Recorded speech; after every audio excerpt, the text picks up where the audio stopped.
Pedana tompo-driavana ao aminao any an-tokantrano any. Rehefa miarabanao ihany koa anatratra ity taona vaovao 2024 ity. Asaina ianao hiaraka iominao anatin'izao fampivavahana izao izay nalaina sary sy feo tao amin'ny FJKM Tranovato Rasalama Martiora Ambohipotsy Synodam-paritany Antananarivo Atsimo. Dia mazoa impanahy tompoko. Mitsangana riavana, handeha ho tanterahantsika ny hira fametanana ny hazakazaka masina.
Andriamanitra sady voantso no masina ho aminao aneny fahasoavana sy ny fiadanana avy amin'ilay Andriamanitra raitsika sy Jesu Kristy Tompo.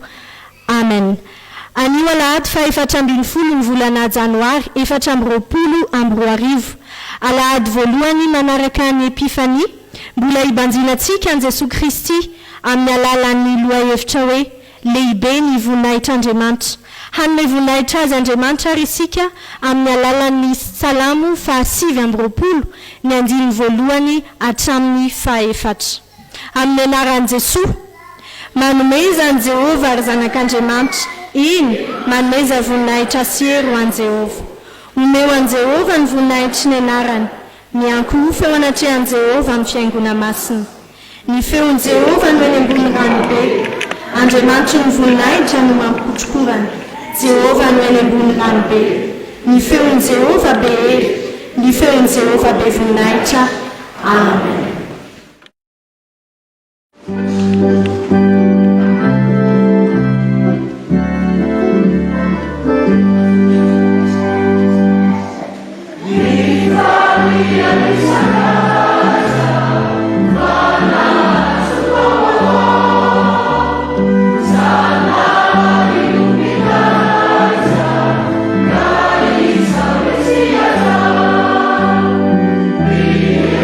Sim.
Mivavaksika. Andriamanitra, Andriamanitra Lehibe voninahitra anao. Dia rainay sy ankalazainay ny anaranao lehibe sy masina. Anao ny fahalebiazana, anao ny hery. Endre ny hafalianay tompo mioby anao amin'izao alahady voalohany manaraka ny epifania izao. Ianao tokoa no nitaizanay, ary ny fahasoavanao ao amin'ny Jesosy Kristy zanakao no nitahiranay ka nahatoy izao anay. Mankasitraka indrindra Andriamanitra. Ianao tokoa no manome anay ny fahavelomana. Indrisanefa tompo, olombelona tsy mendrika izahay, mpanota mavesa-keloka. Tsy mba nataonay ambony ny fahamasinanao, eny matetika aza izahay dia mangalatra ny voninahitrao, misalovana ny asanao mba hisokandinanay mihoatra noho ianao. Mamindrafo aminay, mamelany elokay Andriamanitra. Soa ianao fa Andriamanitra mpamindrafo, ka noho i Jesosy Kristy zanakao dia mijeranay amin'ny maso-pitiavanao ianao, ka mbola milaza aminay fa Kristy ilay marina, izy no avitra noho ny fahotanay. Ko amin'ny finoana sy ny fahatokiana Andriamanitra no ahasahinay ankehitriny manatrika anao amin'izao fanompoana masina izao. Ko amin'izy ny asary aty anatinay fanamasina, andraisanay fiainana vaovao ao aminao indray amin'ity andro anio ity. Ataonay izany vavaka izany amin'ny anaran'i Jesosy Kristy tomponay, izay omenay voninahitra miaraka aminao Andriamanitra ray sy ny fanahy masina. Amen. Mahazo toerana ianareo.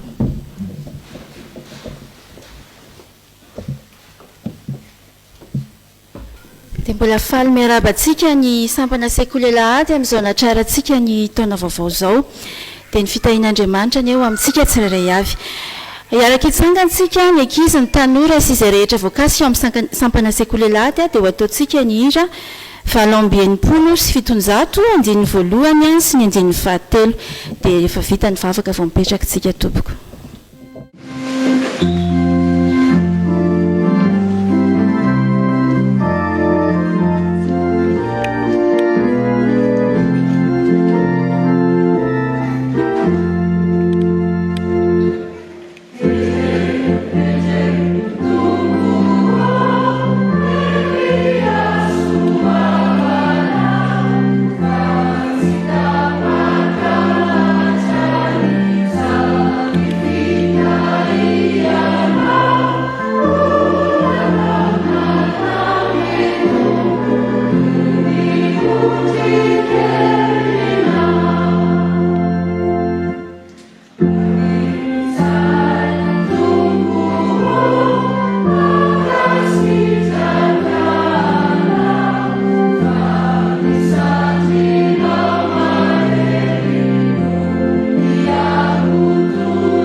Ry Andriamanitra rainay eo, rainay amin'ny alalan'i Jesosy Kristy tomponay ianao. Misaotra tompo ny amin'ny tombonandro izay nomenao anay, afaka hiderahanay ny anaranao amin'izao fotoana izao eto amin'ity toerana ity. Dia vangio indray izay tompo amin'ny alalan'ny teninao, hitomboana misimisy kokoa amin'ny fahalalananao ary mba ho mpiaino mpakatoa izay amin'ny androm-piainanay rehetra. Dia misaotra indrindra Jesosy. Amen. Petraka sika tompoko. Efa miandoha tahaka an'izao ny taona dia betsaka ny faniriana, manana faniriana, manana fikasana maro samihafa isika. Dia misy amin'izy ireny tanteraka, raha manao jeritodika zany tsika dia misy amin'izy ireny tanteraka, misy nefa maro ary maro ny mandamoka. Dia indraindray noho ny antony maro samihafa moa zany dia indraindray tsika mety velom-panontaniana ihany hoe fa maninona ary tompo, fa maninona kay misy an'izao. Ary mety any anatin'ny saintsika sy ny anatin'ny fotsika raha mety tena tafateny mihitsy hoe miangatra rangahy Andriamanitra, fa maninona ny ohatr'izao ny fiainako. Dia rehefa mitombo fahalalana an'Andriamanitra tsika, dia rehefa mahay misafidy tsara ihany koa, dia ho fantatritsika fa izay tsara indrindra no ataon'Andriamanitra ho antsika. Andao ngejerentsika ny teny soratra masina amin'ny Romanina toko 9 hoe andininy 7:20. Romanina toko 9 andininy 7:20 manao hoe ary fantatsika fa ny zavatra rehetra dia miara-miasa asoa izay tian'Andriamanitra dia izay vao antso araka ny fikasany rahateo. Tantaraka anankiray no ndeha hojerentsika kely hoe mba andraisantsika lesona. Fanadinana farany no ataon'ity tovolahy anankiray ity dia hiakatra andrenivohitra izy aorian'izany hanao andranasa. Andraisany asa vaovao sady tsara ny be karama. Zanaka tambanivohitra somary lavidavitra ihany izy no sady sahirana no mijaly mafy ara-pivelomana. Kanefa mitana ny laharana voalohany any am-pianarana izay niomanany fatratra tokoa.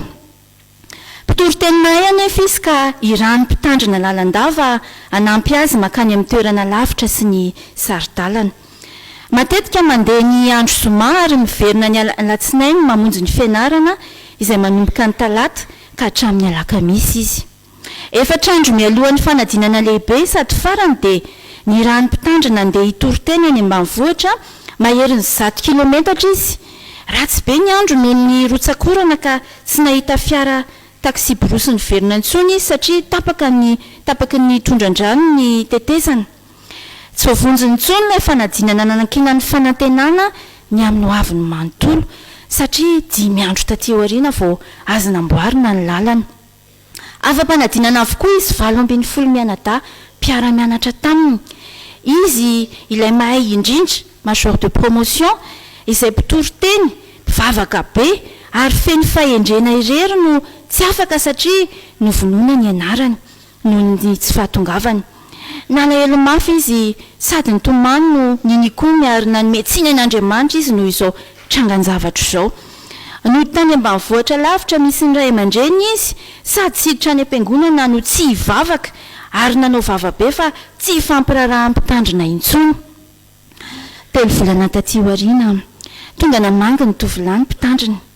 Efa ny angavy sy ny talao mafy ery vao mba nampandrosony tao an-trano kanefa noferany tsara tsy hiresaka ny amin'Andriamanitra intsony. Hoy ny mpitandrina hoe satria tsy avelanao hiteny intsony aho dia mba miangavy anao kosa aho hiaino ity fandraisam-peo ity fa misy vaovao tokony hoenonao ihany ato. Eny olay tovolahy alefasy ihany fa tsy mampiovana inona na inona ny amiko akory izany vaovao lehibe izany. Niainga hiakatra andrenivohitra tamin'ny fiara manokana andeha hanao stage izy 7:20 mianadahy afa-panadinana tamin'ny 2 volana lasa izay. Dia niaran-doza nivarina tany amin'ny ansana ny fiara ka maty sy trahadrano izy rehetra miaraka amin'ny mpamily. Tonga saina izy ilay tovolahy ka velom-pisaorana an'Andriamanitra. Fitiavan'Andriamanitra ahy no tsy nahafahako fanadinana. Tena tsy loatra tokoa Andriamanitra. Koa raha afa-panadinana teo dia niara-maty tamin'izy ireo koa. Kehitrina sy diso ka ny tsaran'Andriamanitra. Fa hoy ny soratra masina ary fantatsika fa ny zavatra rehetra dia miara-miasa asoa izay tian'Andriamanitra dia izay vao antso araka ny fikasany rahateo. Voninahitra dia ho an'Andriamanitra irery ihany. Amen.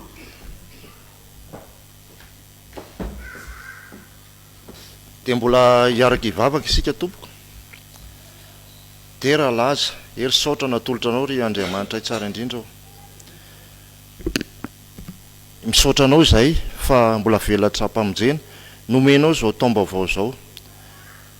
Lehibe sy mahagaga ny asanao ary ny herinao dia hideranay mandrakariva anao izany tompo. Ankehitriny izay dia tonga ny fotoana andraisana ny teninao. Koa fenoa ny herin'ny fanahinao masina izay hamaky ny teny ny tory ary indrindra izay handray izany teny fiainana izany dia amin'ny anaranao Jesosy Kristy no anaovana izany vavaka izany. Saotra tompo. Amen.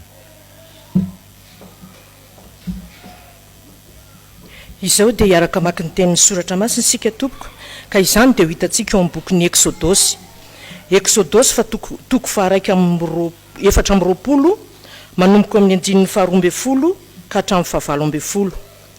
𝙁𝙤𝙑𝙧𝙤𝙤 toko fa 420 manomboka ny 520 ka hatramin'ny 520. Rehefa hita dia vakiana amin'ny anaran'i Jesosy. Ary hoy Jehovah tamin'ny Mosesy, miakary eto amiko eto atendrombohitra ka mitoera eto dia omeko anao ny vato fisaka izay misy ny lalàna sy ny didy izay nosoratako ampianarina azy. Dia niaingy Mosesy Josoa mpanompony, ary Mosesy dia niakatra tao atendrombohitr'Andriamanitra.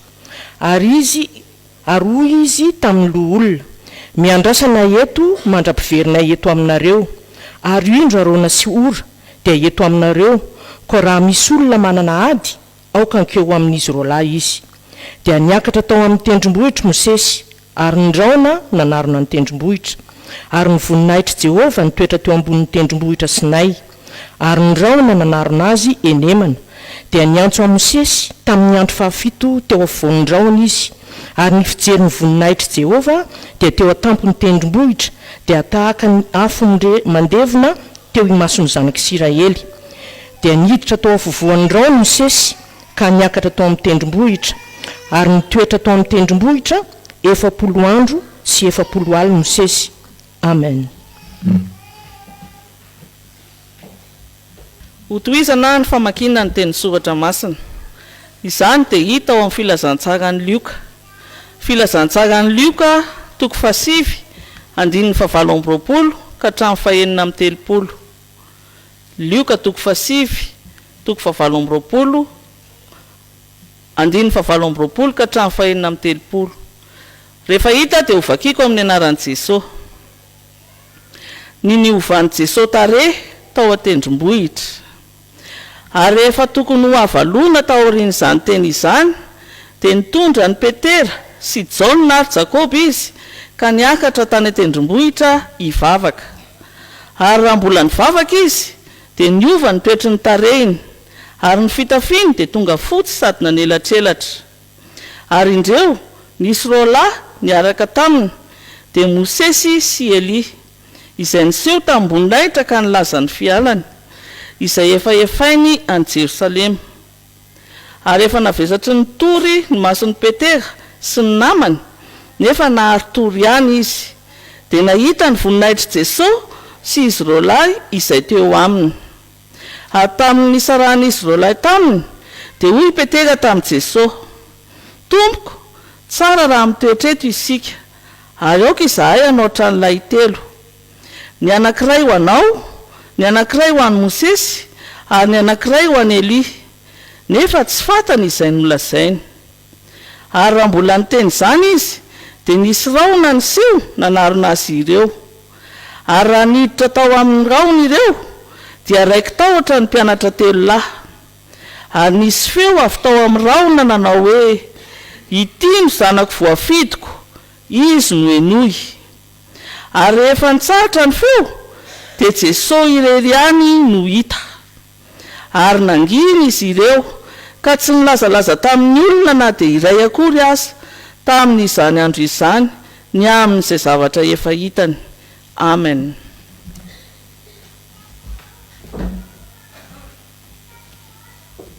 Ho faranantsika ny famakiana ny teny soratra masina. Izany dia hitantsika ao amin'ny Petera 2 toko 1 andininy 9 ka hatramin'ny 120. Dia mbola hovakintsika amin'ny anaran'i Jesosy. Fa tsy nanaraka izay anganoangano ny foron'ny fahafetsen'ny saina izahay, fa raha nampafantatra anareo ny hery sy ny fiavian'i Jesosy Kristy tompontsika, fa efa hita amin'ny masonay ny fiandrianany, fa nahazo laza mamboninahitra tamin'Andriamanitra ray izy, raha tonga teo aminy avy tamin'ny voninahitra lehibe indrindra. Ilay feo nanao hoe, ity no zanako malalako izay sitrako, ary enay io feo io avy tany an-danitra io, raha niara-mipetraka tamin'ny tany atendrombohitra masina izahay. Ary manana ny teny faminaniana atao mafy olona kokoa isika, koa raha mandinika izany ianareo dia manao tsara, fa toy ny jiro mahazava ao amin'ny fitoerana maizimaizina izany, mandra-pahazavany andro, ka miposaka ao am-ponareo ny fitarik'andro. Fa fantatrareo voalohany indrindra fa ny famohan-kevitry ny faminaniana ao amin'ny soratra masina dia tsy efa amin'ny fisainan'ny olona fotsiny ihany, fa tsy nisy faminaniana avy tamin'ny sitrapon'ny olona tany aloha rehetra, fa avy tamin'Andriamanitra no nitenenan'ny olona, araka izay nitondran'ny fanahy masina azy. Amen. Ray masino manamasina ilay fahamarinana teninao fahamarinana. Mitsangana riavana andeha hitsena ny afatra avy amin'Andriamanitra isika.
Mbola ho ampitombona aminareo hatrany riavana ny fahasoavana sy ny fiadanana avy amin'Andriamanitra raintsika sy Jesosy Kristy Tompo.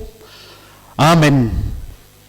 Ny ten'Andriamanitra hotoroina anio dia ny filazantsara araka ny lioka toko fahasivy ny andininy fahavalo amby roapolo hatramin'ny fahaenina amby telopolo. Alahady voalohany manaraka ny epifania anio izay milaza ny amin'ny fanatrehan'Andriamanitra. Ilay andininy fahavalo amby roapolo izay milaza manao hoe ary rehefa tokony ho avalona taoriany izany teny izany dia milaza amintsika mpamaky fa mifampitohy ilay teny voalaza eo aloha eo amin'ity lioka soko fahasivy ity zany indrindra ny andininy fahavalo ambin'ny folo sy ny manaraka izay milaza na ilazany Jesosy voalohany ny amin'ny tsy maintsy jaliny sy ny aminona azy ary nitsanganany amin'ny maty araka ny amin'ny andininy faharoa amby roapolo sy ity fitantarana eto amin'ny andininy fahavalo amby roapolo sy ny manaraka ity.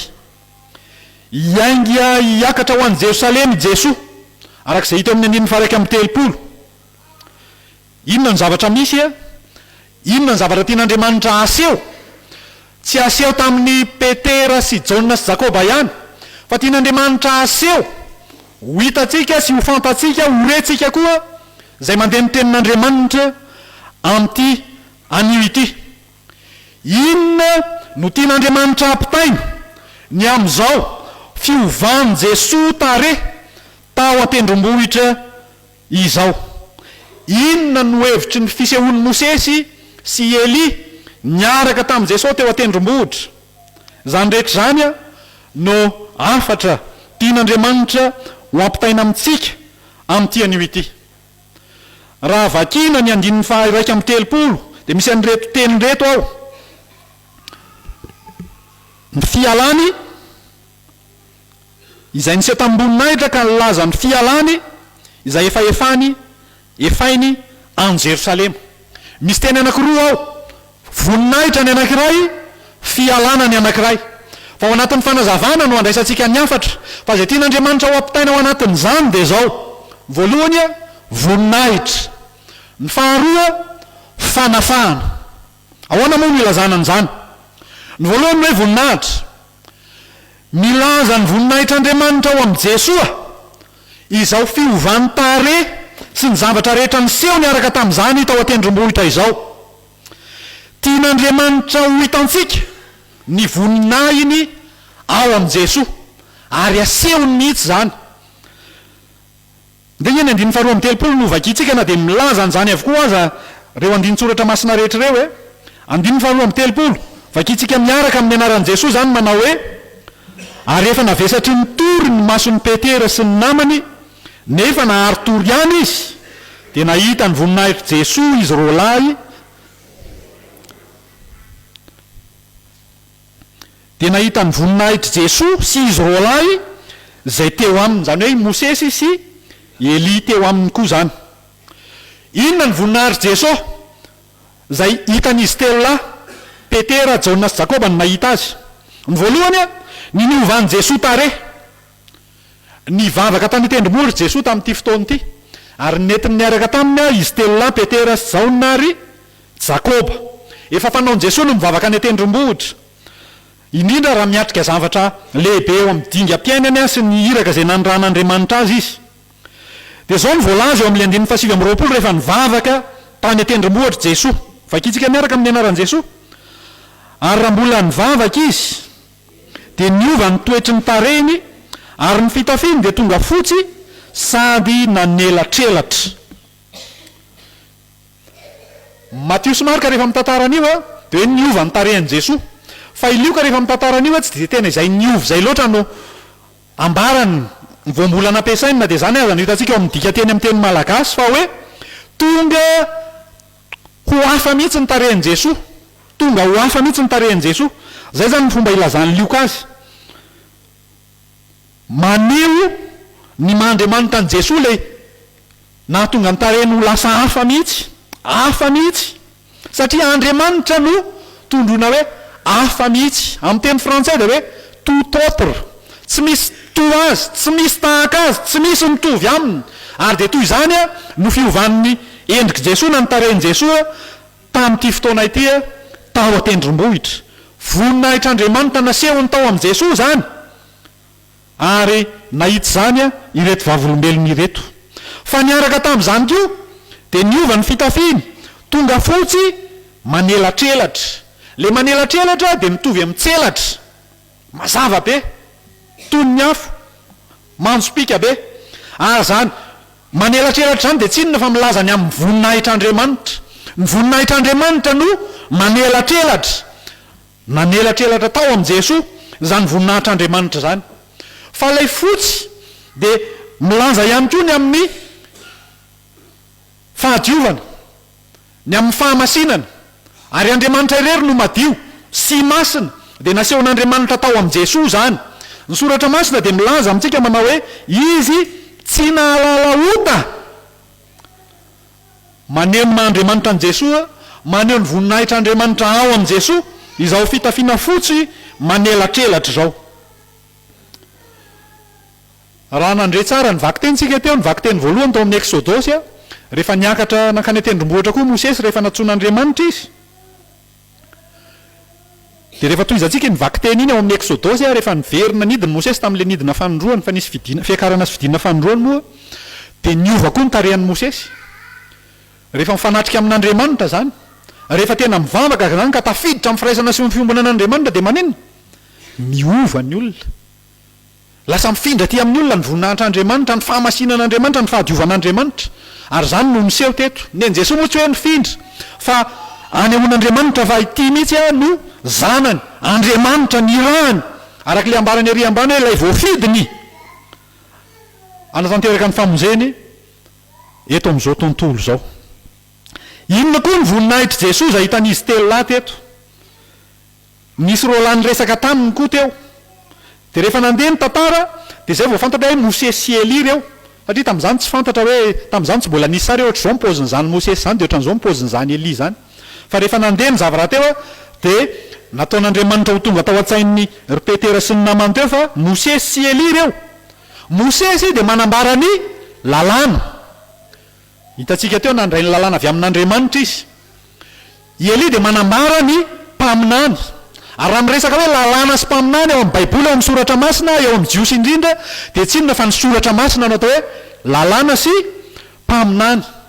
Ary zao fahatongavan'ny Mose sy Elia miaraka amin'ny Jesosy tendromboly zao dia fanehoan'Andriamanitra fa i Jesosy zanany no ilay notondron'ny lalàna sy ny mpaminany. Ao amin'ny Jesosy zanany no tanteraka izay rehetra nambaran'Andriamanitra na ny nanambaran'Andriamanitra ny tenany tao amin'ny lalàna sy ny mpaminany. Zany no hevitry ny fisehoany Mose sy Elia teo. Fanambaran'Andriamanitra ny tenany faratampony indrindra i Jesosy Kristy. Ary zao fiaingan'i Jesosy ho an'i Jerosalema zao dia hanehoan'Andriamanitra saina tanterahany zany ka iseho miariary ao tendrombohitra Kalvari na ao Golgota izany fanambaran'Andriamanitra ny tenany zany tonga hamonjy izao tontolo zao amin'ny alalan'i Jesosy Kristy. Inona no nataon'ny Mose sy Elia teo raha tonga teo amin'ny Jesosy izy dia voalaza fa niresaka tamin'i Jesosy izy na niresaka teo izy roalahy ny amin'inona ny amin'ny fialany araka le 1:3 izay nivakitsika teo. Io teny hoe fialany io raha jerena ny dika teny zany dia mety andray roe le fialan'i Jesosy hiainga ho an'i Jerosalema, kanefa koa midika hoe fialan'i Jesosy eto ambonin'ny tany ka hialany iverenany ho any amin'ny voninahiny mandrakizay dia ny Mahandriamanitra azy zany aorian'ny fahafatesany ka hitsanganany amin'ny maty, hitsanganany amin'ny voninahitra, iverenany amin'ny voninahiny hiakatra ho any an-danitra. Fanehoanany voninahitra Jesosy avokoa zany.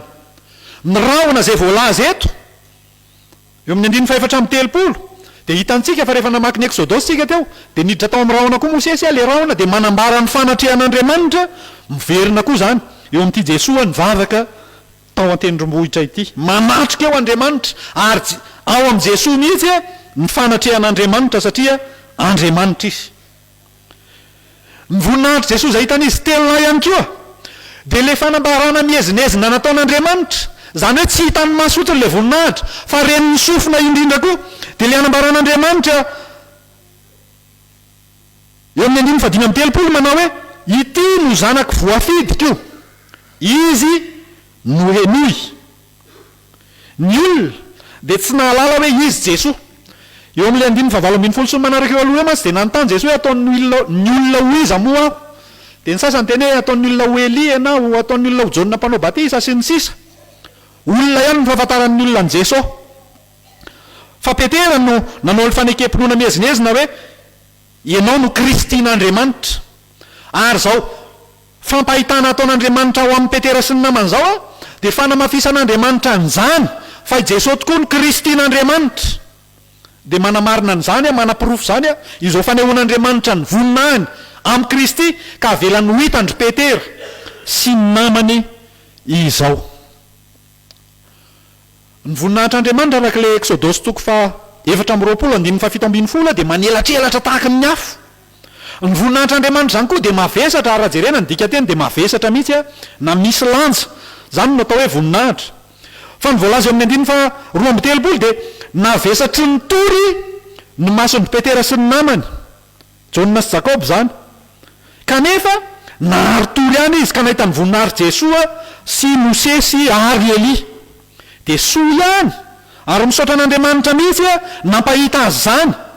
Fa raha ny tokony izy tsy tokony nahita an'izany voninahitr'Andriamanitra tao amin'ny Jesosy zany izy telo amin'ny maha-olona azy, amin'ny maha-mpanota azy, fa nataon'Andriamanitra ho hitany mihitsy zany na dia tsy zakany azy, Andriamanitra nampahazaka azy ahitsy zany mba ilazany sy hanaporofony ijoroany vavolombelona fa Jesosy no zanak'Andriamanitra, no ilay voafidin'Andriamanitra. Ary ao amin'ny Jesosy ny voninahitr'Andriamanitra, ao amin'ny Jesosy ny fahatanteran'ny tenin'Andriamanitra rehetra, ny fanambaran'Andriamanitra ny tenany rehetra dia izay fanambarany tamin'ny lalàna sy ny mpaminany. Matoa zany nentin'i Jesosy izy telo lahy ho any an-tendrombohitra dia tian'Andriamanitra hitany voninahiny ao amin'ny Jesosy izy telo lahy. Toy izany koa ry havana, matoa ianao tonga aty am-piangonana androany, aty an-tendrombohitra ny fiangonana misy antsika, mety toerana ihany zany fa mety ho fifandrofiany zavatra koa ve? Fa matoa ianao tonga aty, ny tompo no mitarika anao aty, tian'Andriamanitra hita inona koa zany ianao? Ahita ny voninahiny ary ao amin'i Jesosy Kristy zany voninahiny zany. Jesosy Kristy raha nivavaka ho an'ny mpianany ary nivavaka ho anao nivavaka ho antsika koa ry amin'ny Jaonina 7:20 ny 4:20 dia zao nivavaka nataony hoe raha eo tiako mba ho any amiko amin'izay hitoerako reo izay nomenao aho mba hahita ny voninahitro nomenao ahy izy. Tia ny hahita ny voninahiny ny mpianany, tia ny hahita ny voninahiny ianao, tia ny hahita ny voninahiny isika.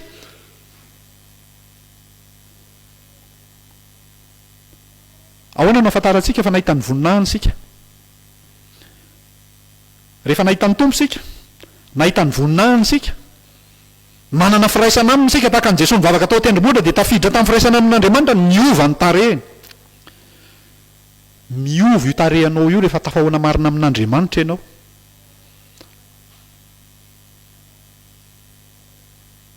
Manitona, mahafinaritra, ary tsy ny endrika ivelany ihany no ilazana an'izany, fa lasa hitan'ny olona ao aminao, ao amintsika, ny fahatsaran'Andriamanitra, ny fahadiovan'Andriamanitra, ny fahamasinan'Andriamanitra, ny fanelatrelatra ny voninahitr'Andriamanitra. Satria rehefa tafiditra amin'ny firaisana sy ny fiombonana aminy sika, levona ny mahampanota-tsika, levona ny fahotantsika, miala ny fahalototsika rehetra, mitoetra amintsika ny voninahitr'Andriamanitra. Mieritrereta raha tao mampandositra ny olona ny tarehanao, hoe ianao voajerena dia tonga dia olona mampitahotra be, masika be, miavonavona be. Fa Andriamanitra mahafinaritra, mahatamana no eo amin'Andriamanitra. Ary zany natonga azy telo ray ndao tsika hijanona eto dia hanorina ray anankitelo, dia ny ray ho anao, dia ny ray ho an'i Mosesy, dia ny ray ho an'i Elia, dia mahatamana, mahataona. Zany Andriamanitra. Dia toy izany no ahafantarantsika fa efa nahita ny voninahitry ny tompo sika, miova ny tarehintsika, miova ny toetsika, ary hitan'ny olona zany. Ary zany no hoe vavolombelony sika, vavolombelon'ny voninahitr'Andriamanitra ao amin'i Jesosy Kristy. Tandremo koa ry havana, sao tsy ny voninahitr'Andriamanitra izay mavesatra no manavesatra ny fiainantsika, fa ny vesatry ny fahotana, vesatry ny torimaso, dia ny torimasom-pahotana zany, ka tsy mahita ny Jesosy, tsy mahita ny voninahitry Jesosy, tsy mandreny feony, tsy mahalala ny fanambaran'Andriamanitra ny tenany ao amin'ny soratra masina, tsy mahalala fa i Jesosy Kristy no ilay voafidin'Andriamanitra hamonjy antsika. Ny torimaso mety hanavesatra antsika dia tsinona fa nyrehaka izao fiainana izao, varinany amin'izao fiainana izao, miazakazaka makeroa makeritsy, mitady vola, mitady fahefana, mitady voninahitra, dia tsy mahita ilay voninahitr'Andriamanitra.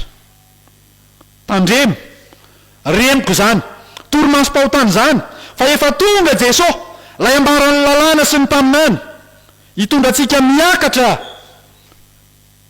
tsy ao Jerosalema sy ao Golgota ihany, fa hiakatra ho ao amin'Andriamanitra, hahita ny voninahiny mandrakizay.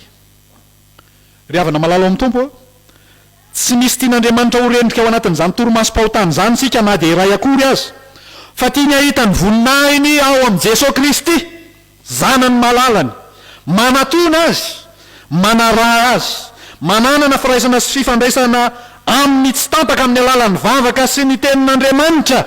Ao no ahitantsika ny voninahiny, ary mahazo toa miaino azy, dia miaino ny teniny.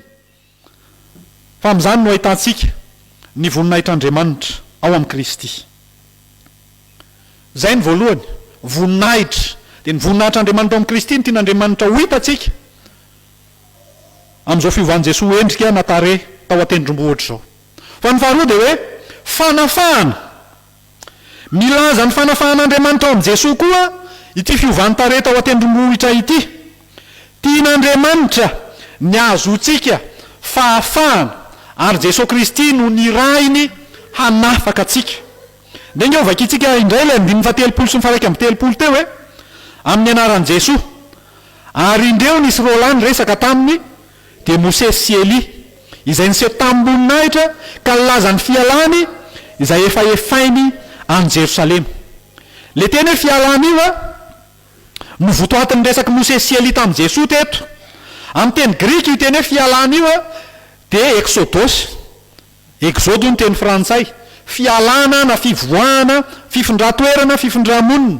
Dia milaza indrindra zany na mampatsiaro antsika ny fivoahany zanak'Israely tany Egypta, ny fanafahan'Andriamanitra azy tamin'ny fanandevozan'ny Farao sy ny Egyptianina.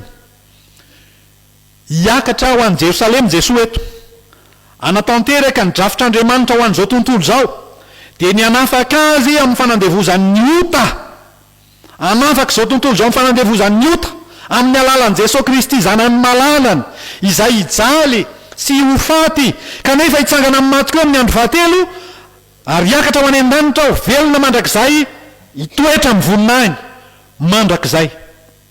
Izay rehetra nafahany dia hitsy zany voninahiny zany avokoa, ary omeny satro-boninahitra fiainana araka ny ambaran'ny soratra masina.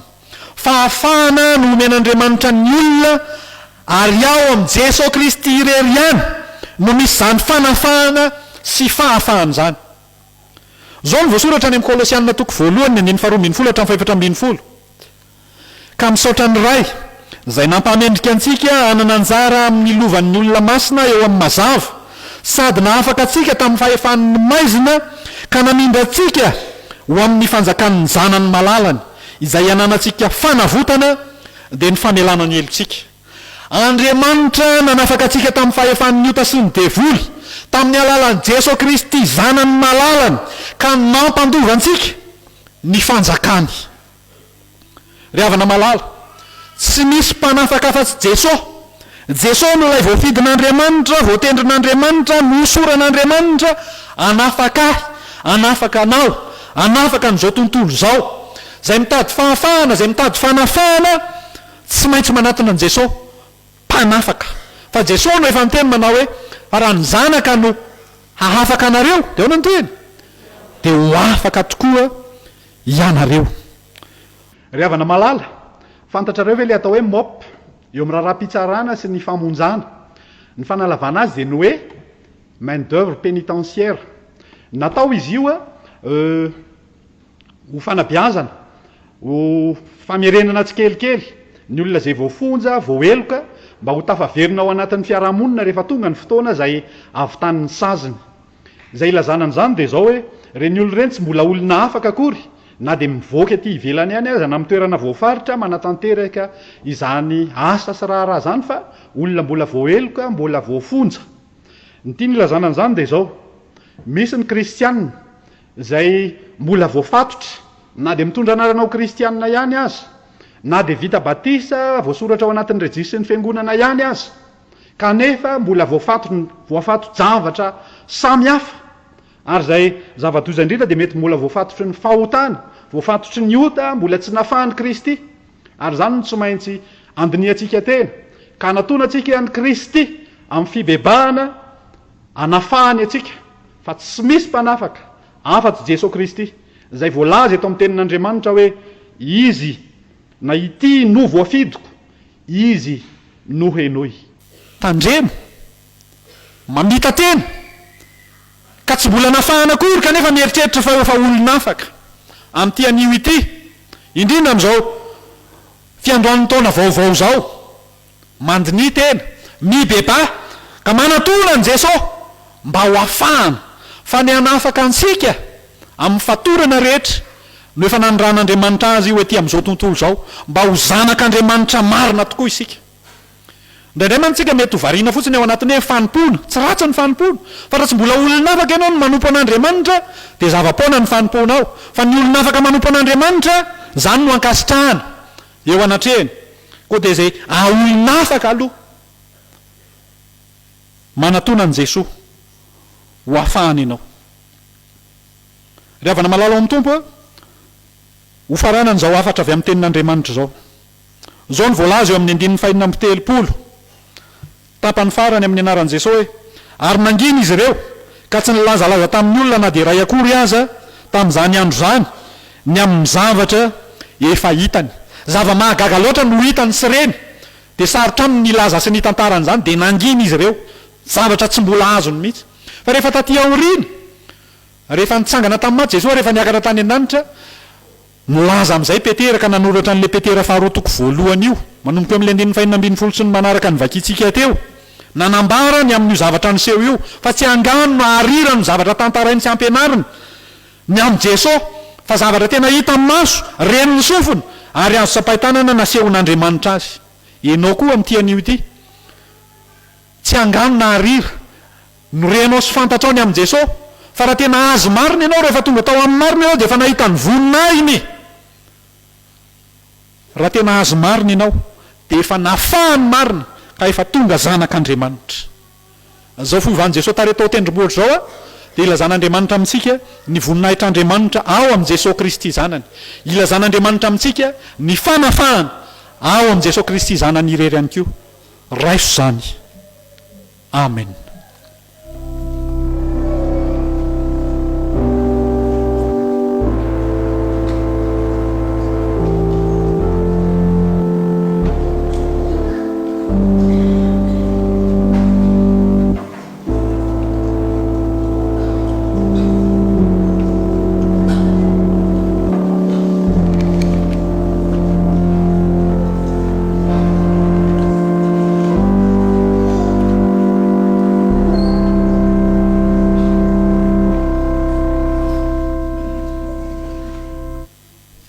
Ivavakisika misaotra Andriamanitra fa Andriamanitra velony ianao ka miteny aminay mandrakariva misaotra anao izahay fa nampahitanao ny voninahitrao ao amin'ny Jesosy Kristy noho n'ireo fahatsarana rehetra ataonao eo amin'ny fiainanay nataonao hitanay izany hafanay mahay miaino azy tomponay fa namasino tario izahay hay hiaino sy ankatoa ny teninao hanananay fiovam-piainana maharitra fa mankasitraka ihany koa Andriamanitra fa noho ny amin'ny Jesosy Kristy dia efa nanafaka anay tokoa ianao ka azonay antoka ao aminy koa ny fiainana mandrakizay tario ary izahay hibanjina azy Jesosy Kristy tompo sy mpamonjy anay hisitrahanay marina ny fanafahana avy aminy ka haharitra ny famonjenao izahay satria fantatray fa izay maharitra hatramin'ny farany no vonjena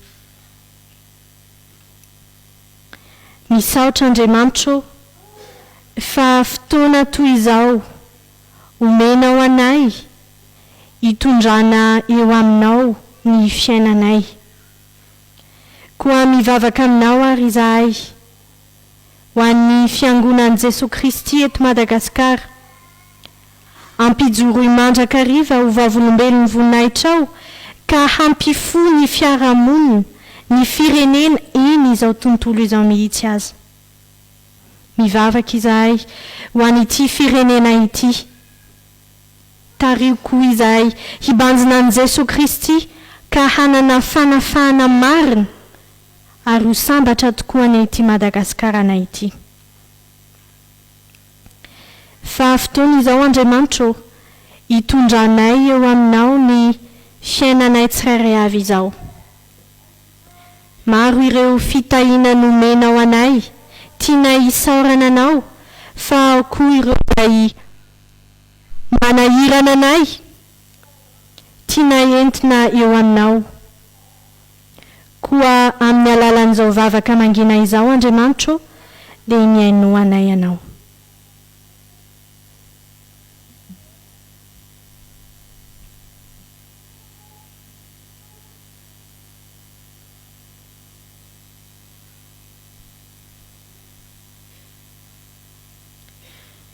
misaotra ray-piaino vavako fa amin'ny anaran'i Jesosy Kristy no hivavahanay toy izany izy ilay efa nampianatra anay hivavaka manao hoe rainay eo izay any an-danitra mba masinana eny anaranao hotonany ny fanjakanao atao any ny sitraponao ety an-tany tahaka ilay lanitra mileoana izy anasaza hoanay ary mamelana elokay tahaka namelana izay meloka taminay aza mitondra anay amin'ny fankapanahy fa manafahanay amin'ny ratsy anao ny fanjakana sy ny hery ary ny voninahitra mandrakizay.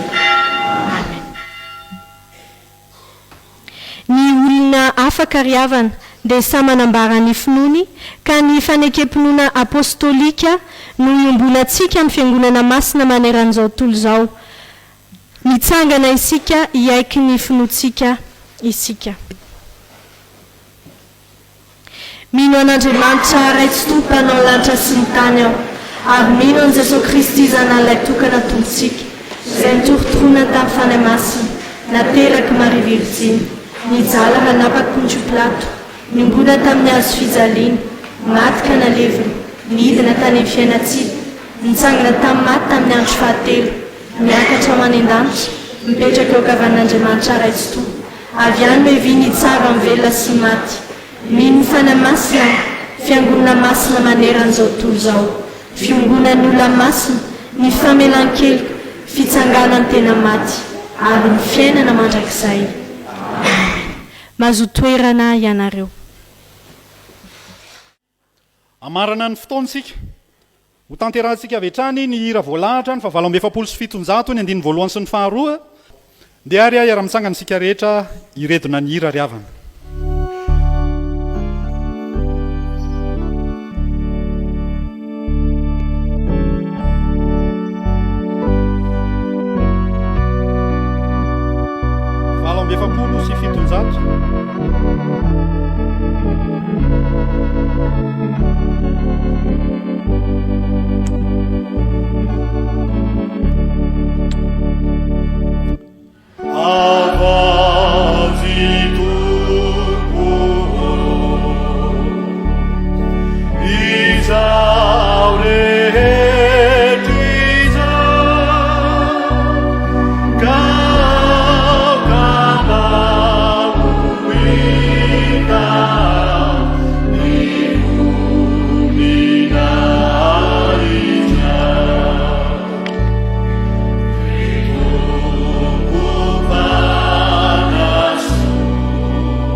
Zao no afatra ho antsika amin'ny anaran'i Jesosy.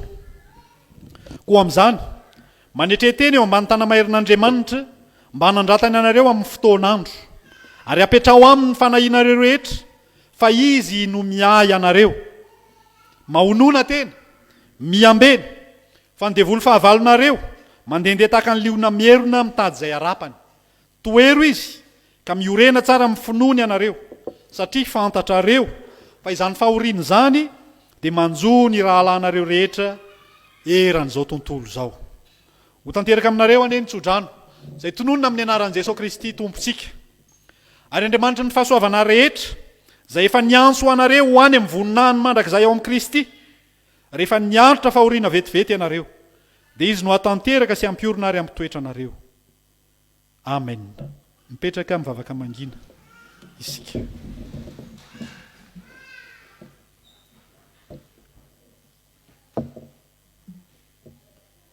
Ho an'Andriamanitra irery ny voninahitra amin'ny anaran'ny Ray sy ny Zanaka ary ny fanahy masina. Amen. Mandehana ny fiadanan'ny tompo ry havana. Isaorantsika amin'ny tompo ry havana fa afaka niarany omina isika tao anatin'izay fampompivavahana izay afaka niarany vavaka, afaka niarany tegan'Andriamanitra ihany koa, ary indrindra afaka nandre ny afatra indray izay nampitondray ny mpanompony tao anatin'ny toriteny. Fa tahaka fanaontsika isan-taona isika FJKM dia manatanteraka fampompivavahana izay hitondranam-bavaka ny taom-piasana, hitondranam-bavaka ihany koa ny filohan'ny FJKM menakavy. Amin'ity taona ity dia amin'ny heriny anio amin'ny 1 volana Janoary 2024 no anatanterantsika izany eny amin'ny toeram-panomanana mpitandrina eny Vato eny, dia asaina isika rehetra ho tonga maro ho voninahitr'Andriamanitra. Dia manao veloma mahafinaritra isika amin'ny anaran'ny tompo.